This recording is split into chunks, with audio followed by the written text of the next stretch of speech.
Finally got that bumper off and everything off, the pod lights and everything. Got the front grille off, got the fender popped so I could get everything out. Yes, I went ahead and cut them out. Still got to trim them up a little bit. I used the template to get as close as I could. I got a bracket that's coming here, so I can eventually put some pods in here or a small light bar in there. But big key thing here that's important is to get this, actually it's not that piece, it's right here, to attach. You have to order these. Frickers are like 40 bucks a piece. Yeah, thanks Polaris, just for a piece of frickin' metal. There's a little tab here. Went something like that, and then you got your bolt that goes in through there. According to Polaris, they're out of the bolts, but I got a whole bin of bolts. You'll also need the little, what I call Jesus clips, because when you lose them, you go, Jesus, where'd it go? So you'll need these, and then your T40 screws that Polaris uses on everything. But if you know me in this machine, I will actually be using 6mm hex bolts with the fender washers to continue dressing it up. We are going to meticulously trimming this out for the pods to go in. Then I will run some wires down here to the pod lights. I will be having to redo my Alpha 12 a little bit as far as what all is on the dash or the panel of it. I gotta change some of the logos out and whatnot, because now I technically have two sets of pod lights. One will be the side shooters, and then one will be the ones that shoot straight. I'll run my sets of wires down through here, one for the lights that are currently on there, another for my future pod lights, that way I don't have to rerun everything. Alright, well, got the plastic all trimmed. Got these nice and recessed in there. Went ahead and made me a little wiring harness, if you want to call it that. These two with the blue heat shrink, these are going to be for your future light that's going to go down here, so I don't have to run them again. And I kind of ran out of red, so I resorted to orange. It looks close enough on here. So obviously hot and neutral, and then the green one is my trigger wire, which will turn the backlight on. The wire to the same rocker switch that does my top bar. So what I need to do before I hook all these up though is I have to tap the wires together to go ahead and set them on the blue channel, both pod lights that is. That way when I turn them on, everything's blue and they're not all dysfunctionalized. I also had to get some hardware to put these in, because I need to put like a spacer on the bottom portion of it. I got two different sizes. I got a 1/2 inch and 3/4 inch. So basically, it'll look like so on the bottom portion. That way it's going to kind of kick out the bottom a little bit so they're shining up a little bit. So as you can see, let's get a hand out of the way. I'm going to put that spacer on the bottom so it'll kind of pull it out like that, so it'll kind of shoot more straight versus it being down, flush mounted like that. So you can kind of see maybe kind of popping that out. So what we're going to do, these are actually like threaded, they're not threaded, but they're just a sleeve that I bought. So we'll put the bolt through the pod light, put the sleeve on, and then what we're going to do is we're going to take a washer. We're going to put the washer here so that sleeve is pushing on the washer and not the plastic. And then I'll put another washer on with my nylock on the back side of it, and hopefully it'll be all good to go.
So we have this to do still.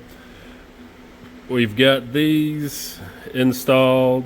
You can kind of see my little gap back here. All wired up. Got my two other wires here for the future portion. This plate should be in soon. The bumper will be in tomorrow. We've got our wiring ran up. Went ahead and patched in all my wiring. Redid some wiring as well while I'm under here that I had to address. CB radio was not working, so I spliced it and rewired it. I don't know what was going on with it, so it's working now. So yeah, that's where we're at. We're just gonna wait for the bumper. Hurry up and wait. Alrighty guys, so my new bumper is in. I do have to take this off in order to get that on. To install this, I'm going to try to get as detailed as I can before I do it without explaining. So this bracket has to go up here, gets bolted in, and then that's what kind of supports the center portion. So right here is where the OEM bumper mounted. There's little ears that looks like they get screwed in or bolted onto here somehow. I'll have to figure that out. I don't know where they're at. There they are. Damn it. These little plates here. One goes on each side, and then the bumper bolts into this. So this bolts to the frame, the bumper bolts to this. And then it gets bolted down here as well. So I gotta loosen all this stuff up a little bit, cut some zip ties, pull this back enough to get this up here, get the bumper in, and then put this piece back up.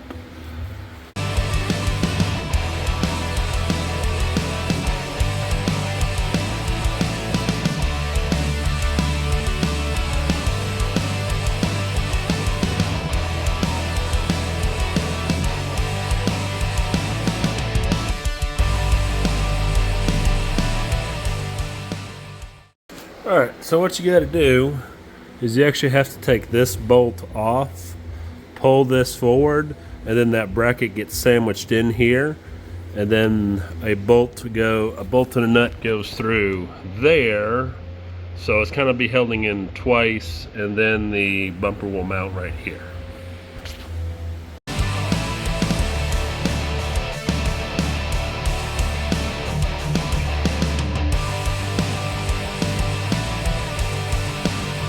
I have to lose part of my front skid plate now, so I'm going to figure this out.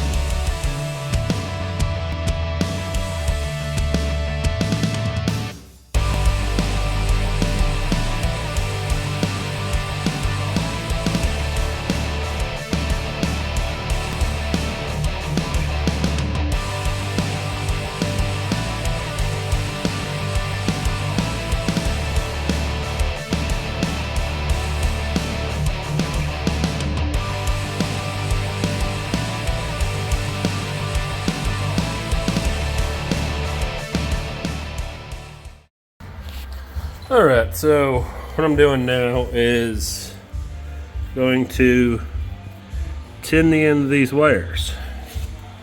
So they kind of look like this. And then I will run a sheathing over all that. Run yeah, so it'll look like that. Yeah, yep, sure. Alrighty guys, well, finally to the part of this. Got some pod lights or some amber lights to go down there.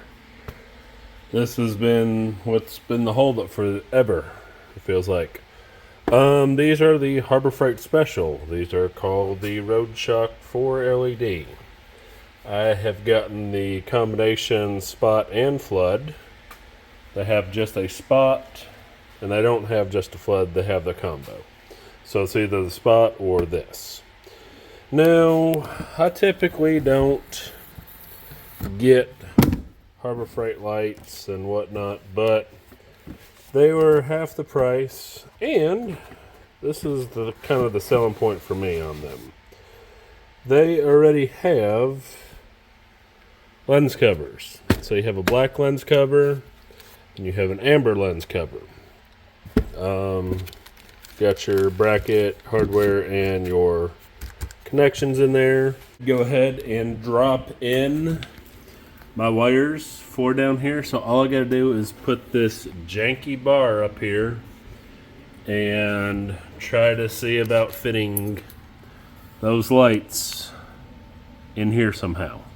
Off camera, I did get this done. Ended up soldering these together and putting a crimper style piece in here, like a clamp. That's an Allen key twist. Of course, I insulated them and then I've actually got two things of heat shrink around them. These will be tucked up under here, so out of the way.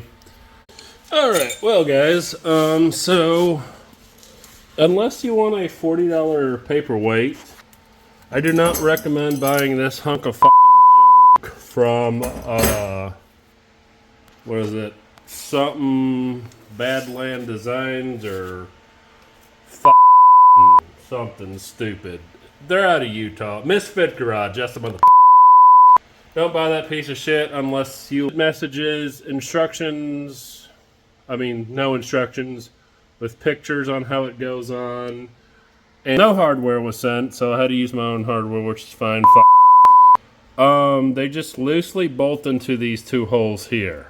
I was thinking they go in here. And then there's clearance issues with this. And then I thought, well, maybe up here. Or up here.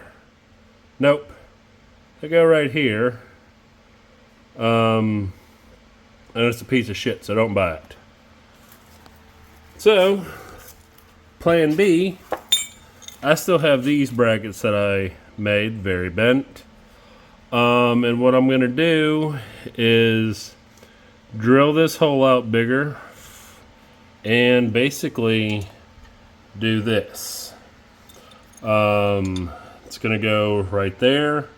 I'm going to have a nice little L bracket for my new pods. Honestly, what I may do is just chop it right there, drill a new hole, see about keeping the top in place, straighten her out a little bit, and rinse and repeat. I need to beef up my wiring for it because I say either run two 14 gauge wires, excuse me, or one 12 gauge wire, which I don't think I have 12 gauge wiring, so and I've already ran my wiring up through here.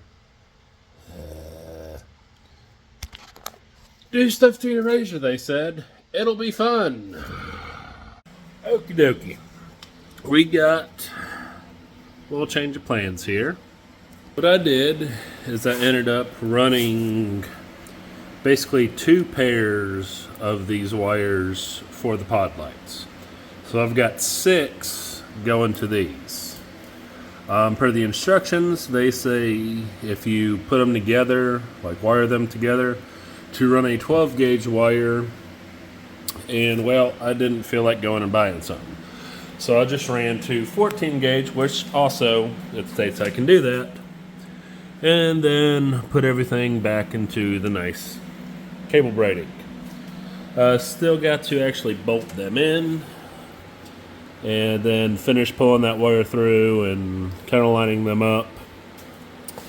What I also had to do is take the split washer out. That way these will actually sit flush with each other.